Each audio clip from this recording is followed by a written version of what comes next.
Welcome to StarTalk, your place in the universe where science and pop culture collide. StarTalk begins right now.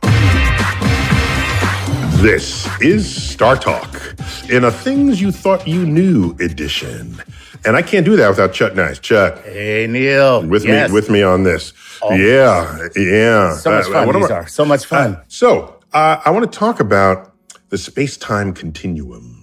All right. That's, I'm cool with that. I like that. You've heard that? Are you kidding me? It is only the premise of every freaking sci-fi thing ever. Yes. And I just want to ground it. I just want to ground it in a few ways that I don't think people spend time doing. So let's think. Are you going to ruin space-time the way you did Pluto? Is that what's going to happen right now? No, nothing I can do can help Pluto, just so you know. It's out of my hands. So I've washed my hands of its demolition. You are the Pontius Pilate of Pontius Pilate. Yeah, that's a line right out of one of those accounts of the trial of Jesus. That's right. So here we go. 1905. All right. 1905. You should know immediately. One thing should know in your head. 1905. Einstein comes out with this special theory of relativity. Right. Okay. Sets the world on fire. It's not what he called it. It was the paper that delivered it to us is called "On the Electrodynamics of Moving Bodies." And no one wanted to recite that, so it's just called special relativity. But that's what it is, because it's all about the relativity of motion and time, okay? So what it did was codify the fact that spatial dimensions need the three spatial dimensions, height, width, and depth, need a fourth dimension to localize it in any spatial system you're talking about. And since you needed time, then it's a space-time system. So it sounds like it's weird. Like, what are you doing, Einstein? Leave me alone with my height, width, and depth. But it turns out we have always thought about life in four dimensions. Always. And here's an example of why. If I say to you, Chuck, I'll meet you tomorrow morning at 10 o'clock. I'll say, great. What are we doing? I'm so excited to find out. Oh my God, I love when you surprise me like this. Well, okay, I can do that, but I'll say, all right, so that's fine. I'll meet you at the corner of 5th Avenue and 34th Street. Okay. What's your next question to me? When? Because I don't want to stay there all day waiting for you. So you knew that giving you those coordinates, right? Earth's surface, 33rd Street, 5th Avenue, 34th Street, you knew that's insufficient for us to actually meet. Absolutely. You're going to say, when? Bada bing! The time coordinate just got slapped on there. Did you just bada bing space-time? Is that allowed? I did bada bing space-time. That's all right. Awesome. Is that forgivable to you? Yeah. All right. So, and you can reverse that, right? I can say, Chuck, I'll meet you at 12 noon tomorrow. Okay. And your next question to me is? When or where? Where? I just said when. Okay, where? Where, exactly. So we cannot meet unless the spatial coordinate is specified and the temporal coordinate is specified. Mm-hmm. Oh, and by the way, because we're all kind of stuck on Earth's surface, if you want to do the full up three-dimensional meet in space, I would say I'll meet you at 5th Avenue, 34th Street, 107 floors up. Right. Okay?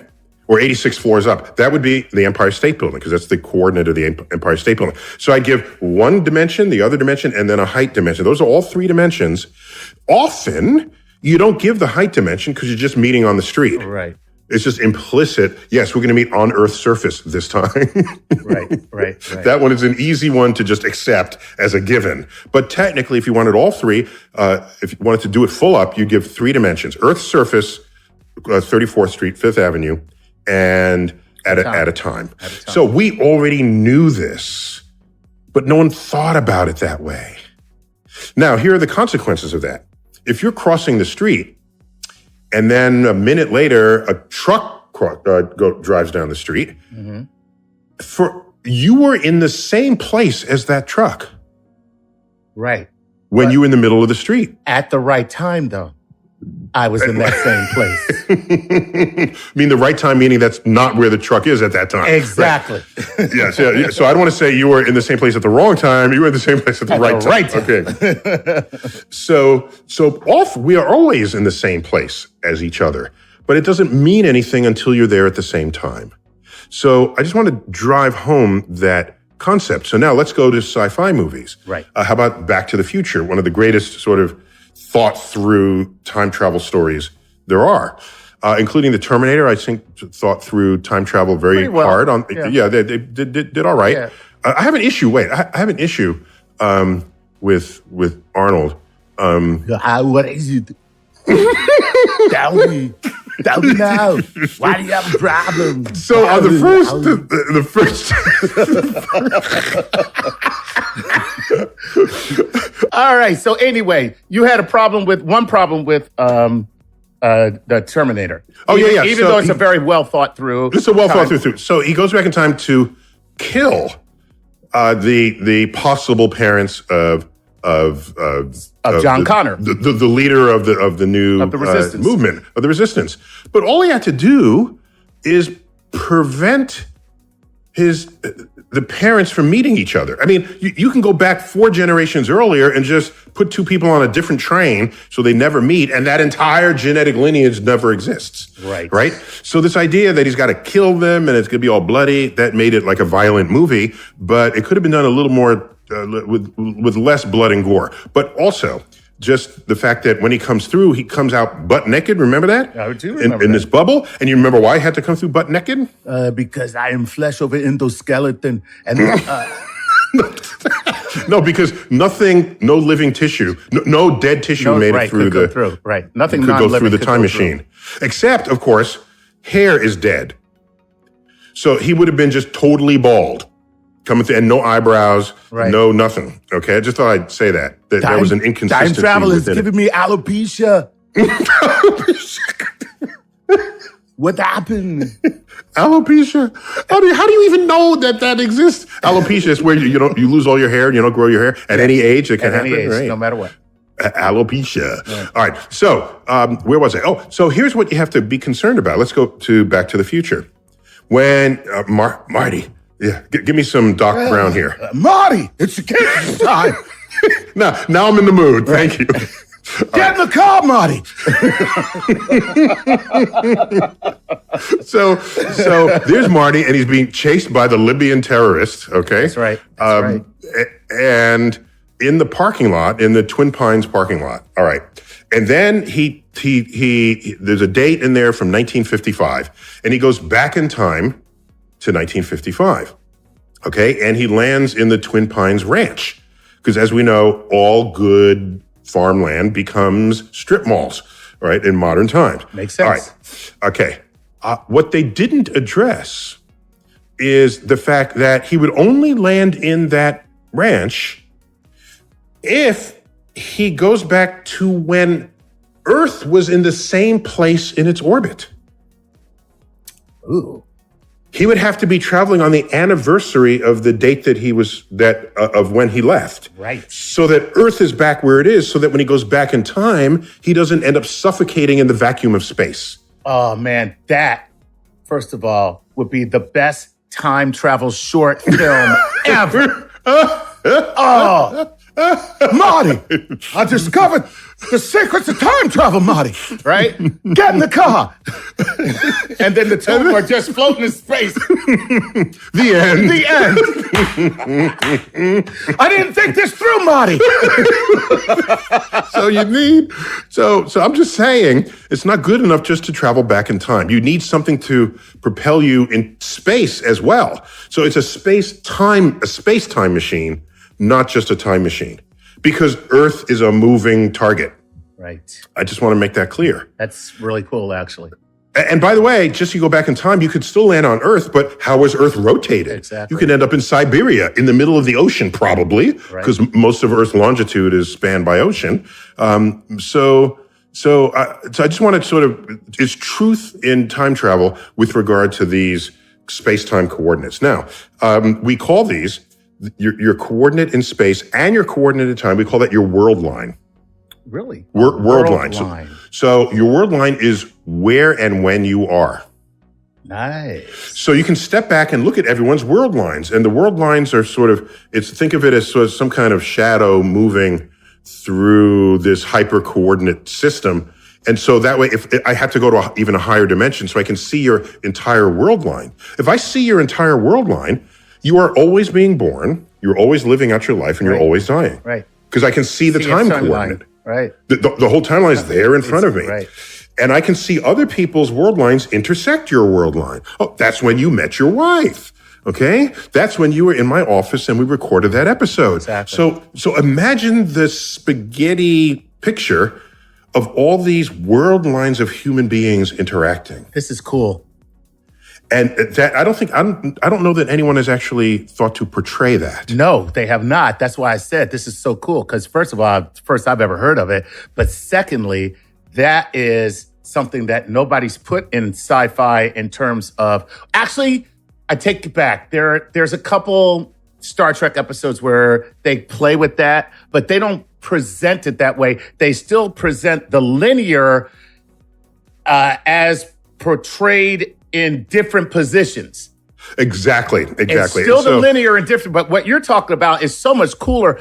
Actually, what you're talking about is from a religious standpoint, what people believe to be God's way of seeing time and space, which makes everything predetermined, yet still gives us responsibility for our actions. That, right? It's how that all plays out. Thank you, Reverend Chuck. It's the new church of world lines. Yeah, the new church of world lines. The space-time continuum. Right. All right. So anyhow, so that's how that works. And one last point in Kurt Vonnegut's novel, Slaughterhouse-Five, which ostensibly takes place at the end of the Second World War.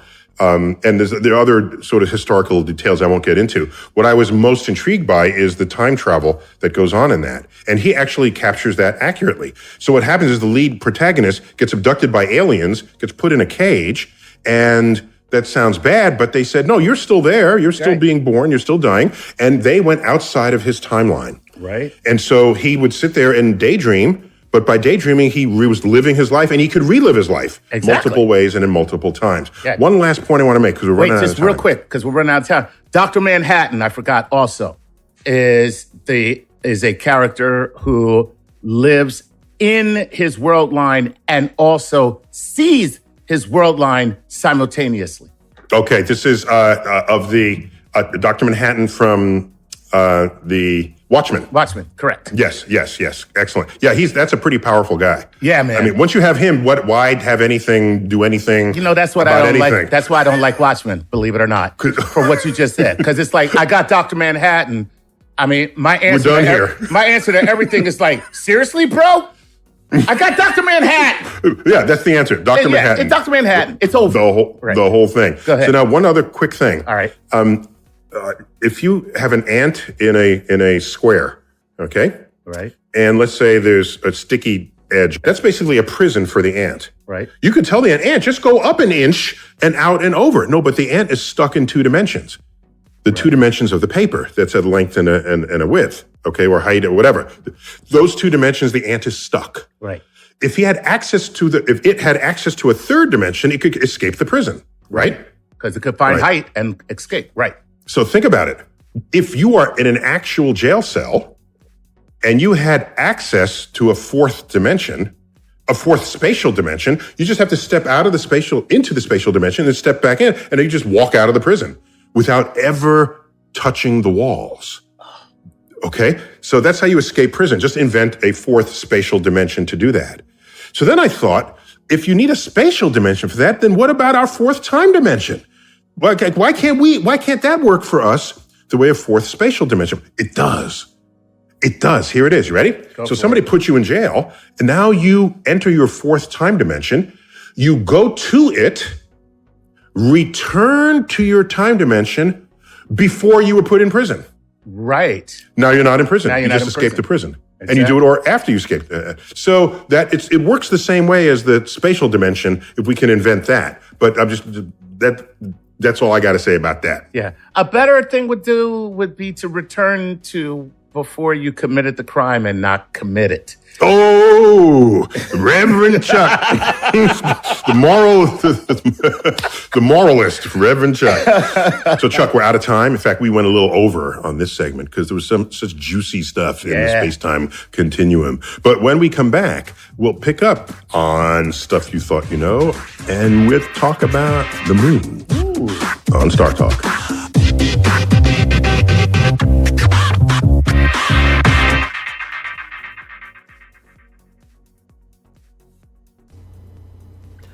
I'm Joel Cherico, and I make pottery.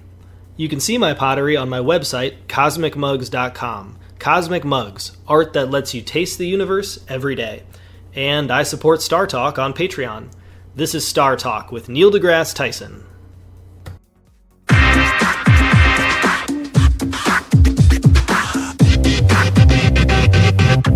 Chuck. Yes. I'm excited about this one. I want to talk about the moon. Okay. Mm-hmm. All right, now, there's a lot of these where we talk about the moon, but I want to put it all in one place at one time, here and now. All right. That sounds good. All right. I'm going to resist every moon joke. Yeah, yes. every mooning joke. Yes. I'm right now. I'm just putting myself in the mental space to stop thinking about butts and cracks and all of that. I'm going to let it go. Getting moon. Okay. Let it go. All right. Here we go. All right, so this is mostly moon lore. I just want to put it all under one roof, okay? Oh, I love it. So let's start out with the moon on horizon illusion. You ever hear about that? The moon on the horizon illusion? No, I don't know. I don't think I know. All right, so what it is, it's what we call it. Maybe you felt it. You see the moon rising over the city landscape. Or of the course. Mountain. And it's huge. Yes, it's so beautiful. It's like a beautiful. Big, giant yellow ball. Right. And you don't have that reaction when it's up overhead. No, because it's a little yellow dot. And that's not impressive. So why does the moon feel bigger on the horizon than high in the sky? It is not actually bigger at all. Okay. You can measure it. In fact, it's slightly smaller for other reasons I'm not going to get into, but it's completely psychological. And so we call it the moon on horizon illusion. Nice. Yeah, because your brain makes a judgment at all times how far away something is. It's making this judgment, okay? Stereopsis. And based on that that's correct. And based on that judgment, it will say, here's how big I think that object is. Right. Right. So think about it. If you look up in the sky and you see an airplane, right, you're not saying to yourself, "Oh, the airplane's only this big; it can fit between my fingers." You're not saying that. But you do take your fingers and hold it up and make it look like you're flying the airplane, like. Yeah, I've never done that, Chuck. Oh, yeah. Okay. All right. Moving on. Moving on. Sorry, I've never done that. So maybe others have. I don't know. I'm just personally, I don't believe I have to help the airplane through this. and I felt that way very early in my life. I didn't. So you know. Not only intuitively, but your brain is doing subliminal calculations about how big something would actually be if it were right in front of you, for how small it is, for how far away you see it to be. Right. All right? Okay. So that makes sense. The moon, as far as your depth perception is concerned, is basically at infinity. Okay? It's basically at infinity. That makes sense. So what happens is the moon shows up in the company of terrestrial objects you are familiar with. Buildings, mountains, trees. You know how big those are. Oh, this is fascinating. I love it. And then the moon is hanging out with them. And so your brain is saying, wait a minute, is it really there? Or is that it? No, but and while your brain is trying to figure this out, your brain starts thinking the moon is huge, huger than at any other time in the sky. Last point about the moon on the horizon, okay?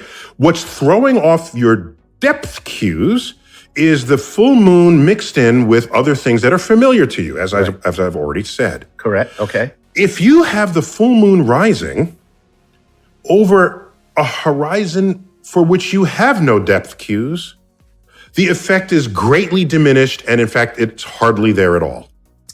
Oh. For example, the moon rising at sea. I was going to say, over the ocean. Over the open ocean, there's no trees, there's no buildings, there's nothing. So that effect is greatly diminished. And you want to know how to get rid of the effect entirely? Here's what you do. There's the large moon on the horizon, next to buildings and things. Turn around, okay? Mm-hmm. All right, with your back to the moon. Okay. Bend over. Uh-huh. And look at the moon upside down through your legs. Okay, I get it. Okay. Now, don't pull down your drawers when you're doing this, because then you'll be mooning the moon. Okay? But if you do this, then the buildings on the horizon and the trees are upside down. And your brain says, I don't know what that is. Right. I don't know what upside down. I don't know what that is. Oh, so now I can put the moon where it belongs, at infinity, and the moon becomes its regular size. So the lack of reference causes your brain to see the moon the way it is, instead of causing it to make the association to the size of the things surrounding it. Correct. And so, and I invite you to do that experiment next time the moon looks suspiciously large on the horizon. Just bend over, bada bing. It goes right back to its size. There you go. I get 2 bada bings in one? And yes, you can. Chuck, what are you doing? Well, I'm looking at the moon and kissing my ass goodbye.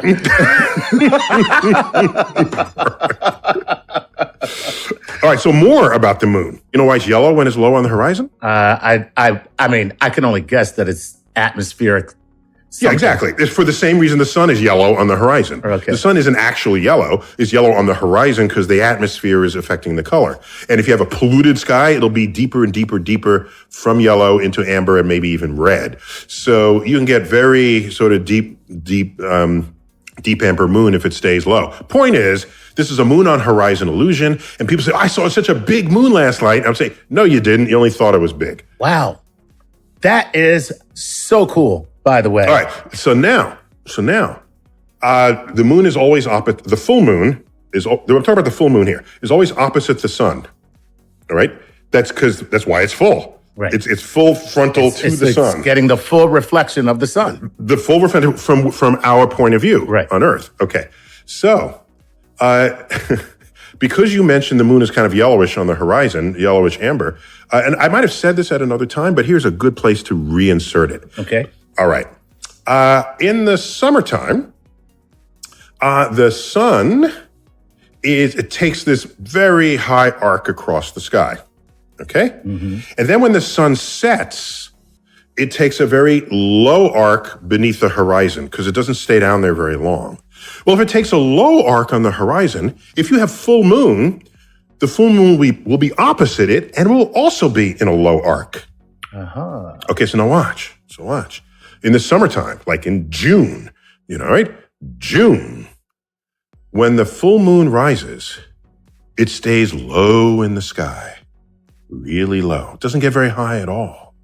So if you had sort of sunset colors on the moon right when it rose, and it doesn't get very high, it's never going to free itself of the contaminating effects, the color contamination of the sky, of our atmosphere. Mm-hmm. So it'll come up, it'll be like deep amber, but it's not going to really ever not be amber in that very low arc across the sky. And then it sets. All right? Wait a minute. The full moon in June stays low on the sky, and it holds on to those sort of sunset amber colors. It takes on a kind of a honey color. Oh, of all the moons of the year, and they all have names, the name of the full moon in June is the honeymoon. The honeymoon. What? Bada bing. That's sweet. Oh, I feel like I should be doing something more with the moon now. So I just wanted to bada bing the moon. Is that allowed? How many bada bings in a day do I get? I don't know. I don't know if you get to bada bing the moon, especially on the honeymoon. On the honeymoon. So every moon every full moon has a name. You've heard of some, the harvest moon, this sort of thing. The flower moon, the harvest moon. The flower, and they're all cultural and regional, by the way, depending on what mattered. There's a wolf moon, a snow moon, this sort of thing. So the blood moon is my favorite. No, don't go there, please. Don't. Come on, man. Why not? No, that's a whole other explainer. That's a different explainer video. To back away from the term.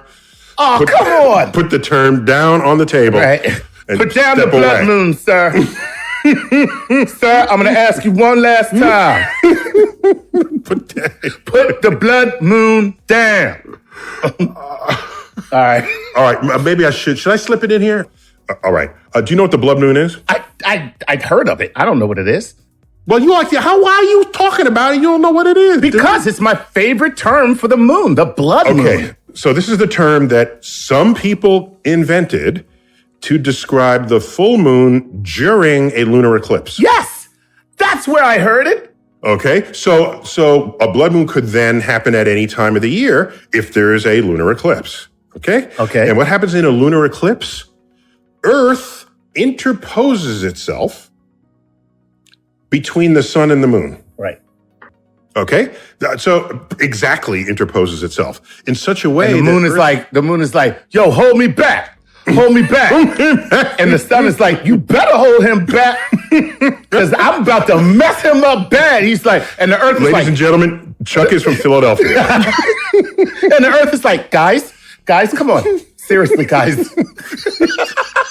That's always what the person who's stopping the fight sounds like. Why? Why is the person stopping the fight always? Guys, come on, guys, seriously. It's never stop the fight. Right. The person who sounds like that never stops fights. Right. They start them. Right.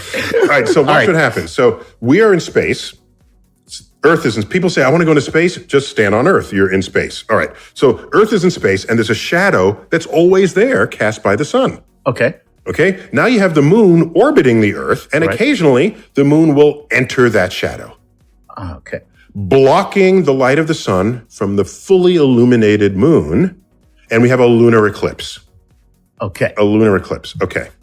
So if you were to watch this from the moon, you'll see this dark orb move slowly and begin to blot out the sun. Okay. The Earth is much bigger than the sun on the sky. All right. So the sun is lost behind the Earth. Again, let's watch this from the moon now. Okay. So now here's what happens. Sunlight tries to get around to the other side by working its way through Earth's atmosphere. Right. Okay. So the light sort of disperses and refracts a little. Almost like a filter or, it's some kind of thing. But it's only around the edges because the full disk of the sun is blocked by the moon. Right. So it's just light that's trying to work its way around. Nice. If you have a heavily polluted atmosphere, then that sunlight gets deeply reddened as you'd have a deep red sun on our settings at sunset. Right. Just like it would be on the horizon. Right. Just like it would be on the horizon. Okay. Just like it would be because the sun technically is on the horizon for that picture. All right. So if you have a highly polluted or it's over the Sahara where there's a lot of dust particles kicked up, then it deeply reddens the sunlight that leaks around the Earth. Right. And some of that spills into Earth's shadow. Gotcha. And so the moon, which would otherwise be completely blotted out, can take on a very deep sort of amber. A ruddy look. A ruddy, but okay. That can happen. I saw it happen several times in the 1960s and early 70s, and I have not seen that happen since. Ooh. We've been cleaning up the air of the Earth. Oh. Because what makes the sun deeply red, people say, oh, it's beautiful. Look, no, because the air got particles in it, okay? Oh, man. You're breathing pollutants. You're breathing particulates, all right? So that's what's reddening the sun. You have less of that. The sun is less red. In a lunar eclipse, I have not seen a red moon lunar eclipse in 40 years. Oh. But they say blood red. And plus, it's not red. It's like a deep amber, all right? It's not any more red than someone who has red hair. Is it actually red? No, it's more. It's just rusted color. Yeah. Hold it up to a red. Is it that red? No. Right. No. That's right. You little ginger kid, you. Yeah. So what happens is people exaggerate the color of other people, right? Right. Right. And so when they're being described, white people aren't purely white, black people aren't purely black. And we have a word for how much light you reflect. It's called albedo, by the way. Okay. Albedo. So albedo of 1 means you reflect all the light. Right. Albedo of 0 means you absorb all the light. Well, but anyhow, that's another explainer. We'll get to that. That's awesome. So here's my point. So that's how you would get a red moon. And people want to say blood. So I've seen people who are very taken by vocabulary, by words. Oh, blood red moon. That means something bad is going to happen. Yeah. Just because somebody misnamed it doesn't mean you now get to take the word and create a whole system of cultism around the word that someone badly chose to describe an object in the sky. Well, thank you for making me hate blood moons now. All right. It went from my favorite to the worst. I'm just saying. So what'll happen is the moon gets eclipsed and it just basically disappears from the sky. In fact, most people who have ever witnessed a lunar eclipse didn't even know. Right. Because it looks like you have a crescent moon. The Earth's shadow is curved and it just looks like a crescent moon. And it gets a little dimmer and then it just disappears completely. And then you don't even notice it until it sort of reemerges on the other side. So a lunar eclipse is long and boring and hardly noticed by anybody who isn't looking for it. It's just a reality check. Don't shoot the messenger. All right, that's all the time for that segment. But when we come back, we're going to talk about the sun. Whose son? Your son or my son? We both have sons, Neil. The sun. Oh. The sun. Nice. Don't get all homonymic on me here. All right, we'll be right back.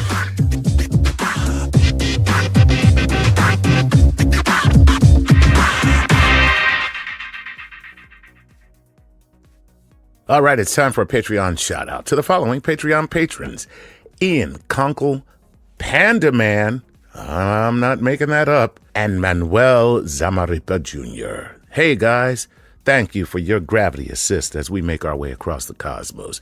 And for those of you listening who would like your very own Patreon shout out, please go to patreon.com/StarTalk and support us.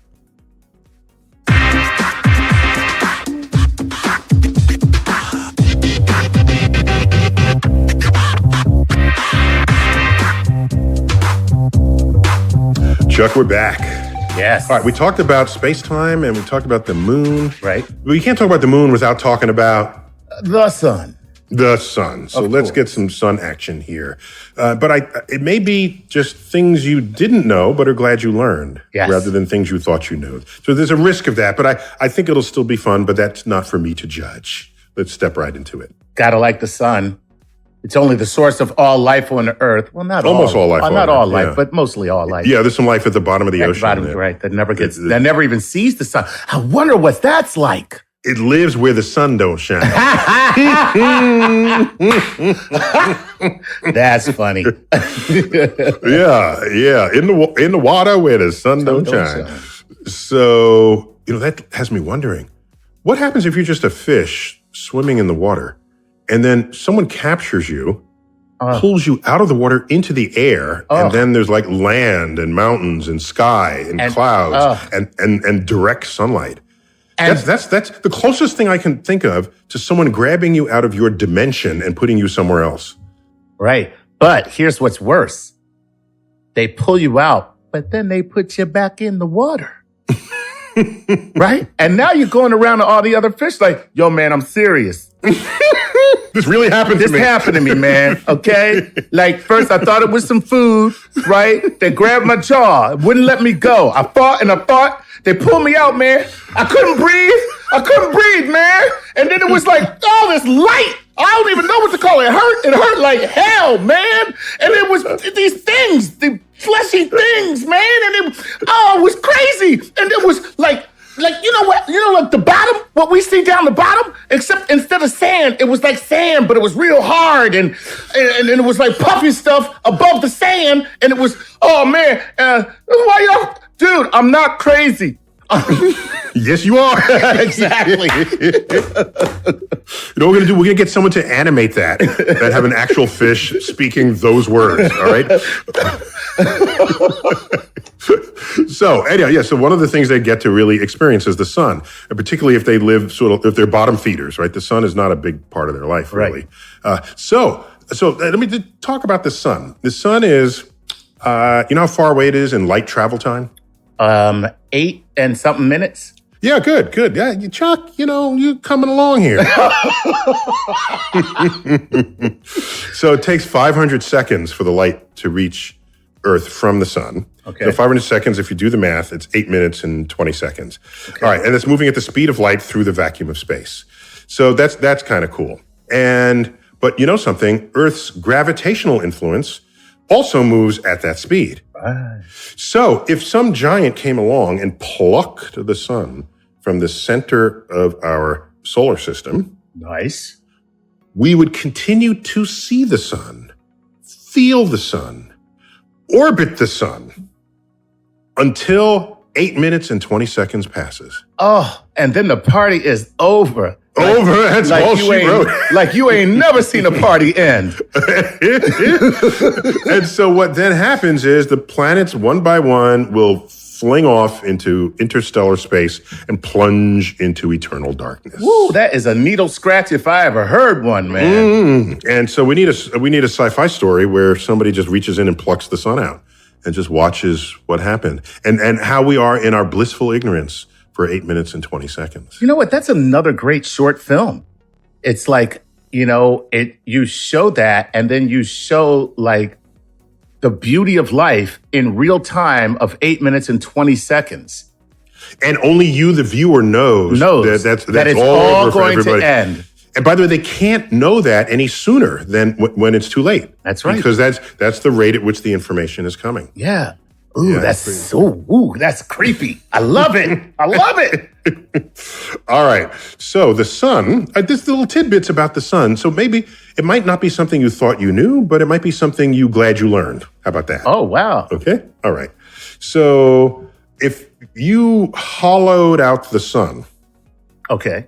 So now you just have the volume of the sun. And then I sort of played a little basketball and started tossing Earths into the sun. Do you know how many Earths would fit in the sun? I know the sun is huge compared to the Earth.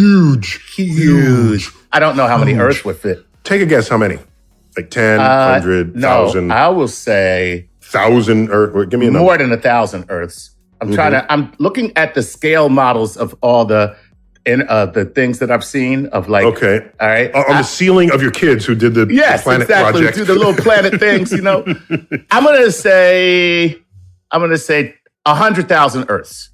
Okay, that's a lot of Earths, right? That's too many Earths. 100,000 Earths. So the actual number is about 1 million. What? It's about a million Earths. Damn. 1 million. And so the weird thing is you go back in time before we had any sense of anything. And there are people thinking that the sun is just something else in the sky, but Earth is the thing. We are. Right? We are the center. Right. And since Earth and the moon are the same size on the sky, right, Earth and the moon had almost equal presence in our culture. Right? There's a moon god and a sun god, of course. Right. There it was. And any illustrations of the two of them, they're the same size because they look that way. But they're nowhere commensurate with each other. And it wasn't until much later that anybody figured out that the moon does not give its own light. It is only reflected sunlight. Only. Wow. So there's a geometry of things going on there. Right. But some of that comes from the Bible, where I forgot which passage, but the sun, it's in Genesis, of course. Right. And God created the sun to light the day and the moon to light the night, as though they are their own agencies of light sources. Yeah. But that's not the case. Plus, the moon isn't always out at night. An equal amount of time, it's out in broad daylight, right, as it is out at night. So just saying. So 1 million times larger. So that is huge. The sun has blemishes, which we call what? Sunspots. Sunspots. They're like liver spots, except the sun has really good skin. Wait a second. Okay. So the sun only occasionally has the liver spots, but has a really good dermatologist. Exactly. This is what you're telling me. All right. So sunspots are about the size of Earth. So the sun has acne bigger than Earth. Oh my goodness. Yeah. That's crazy. That's cold. That's now sunspots, even though they're dark, they give a lot of energy in high energy. They give a lot of high energy radiation. So they'll go off a lot of ultraviolet and even, I think, some X-rays. I'd have to double check that. Wow. When the sunspot population grows, we say the sun is active. It's going through its cycles. The sun, it has an 11-year cycle. Okay. And it's where there aren't many sunspots, and then there's a bunch of sunspots, and then there aren't many, usually zero, actually. Is it more moody? Is it more moody? I don't know. I haven't asked.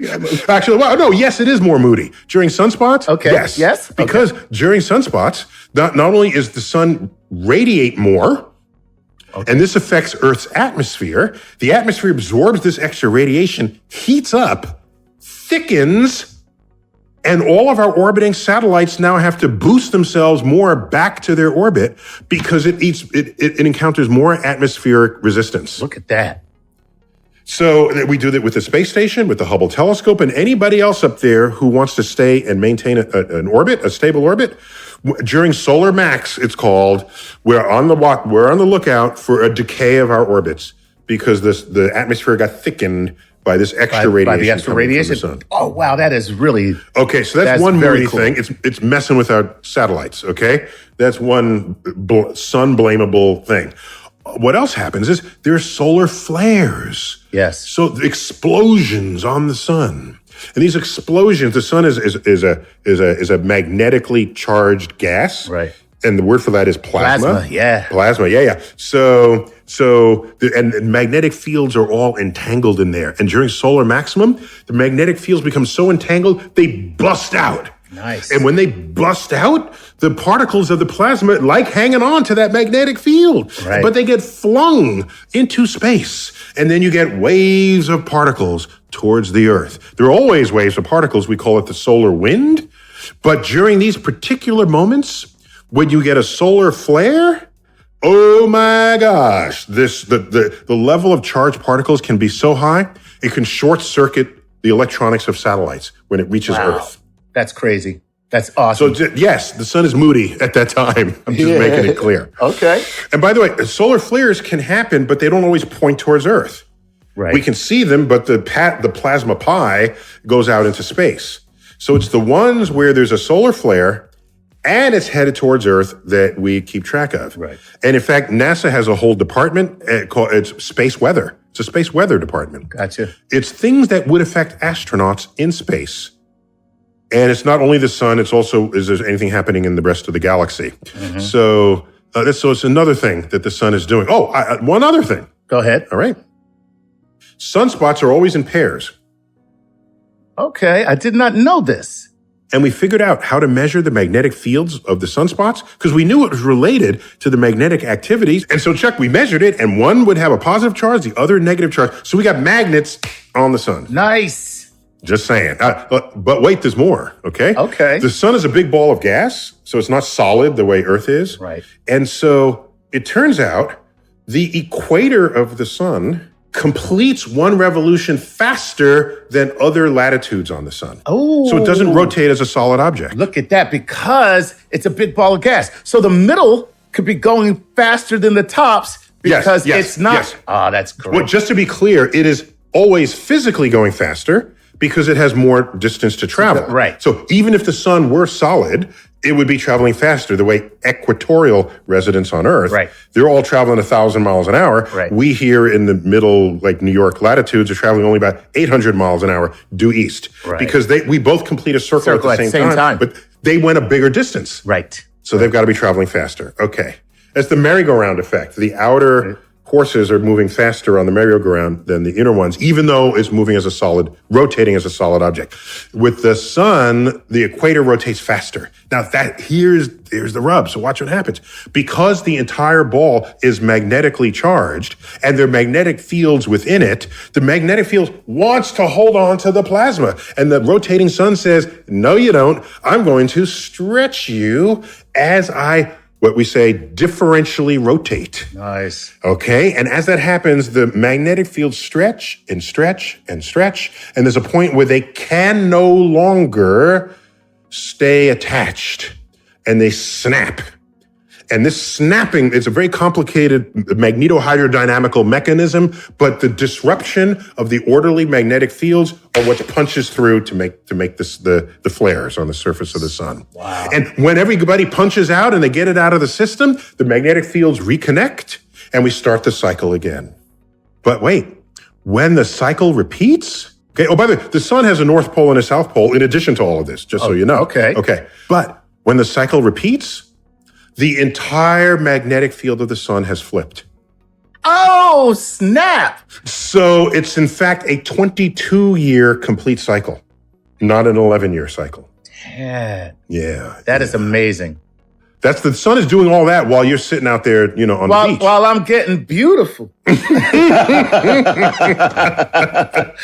does all that. And it makes me look good too. All right. So I got to quote Galileo before we run out of time here. Galileo said, I'm paraphrasing because he said it more poetically than I'm about to recount. The sun manages to keep the planets in their appointed paths, yet somehow manages to ripen a bunch of grapes as though it had nothing else in the world to do. Oh, that Galileo, he knew how to turn a phrase, that's for sure. And my boy was a wine drinker, so that's what he's talking about. I know. He's thinking about what else you do with them grapes. Right, exactly. Oh, that's cool. So that's all the sun I could squeeze into 15 minutes here. So Oh, man, that was I hope that was fun. enough for you. All right. Oh. All right, Chuck. So that was the stuff you didn't know, but maybe glad you learned, rather than stuff you thought you knew. So, all right, call it quits there. Neil deGrasse Tyson, as always. Keep looking up.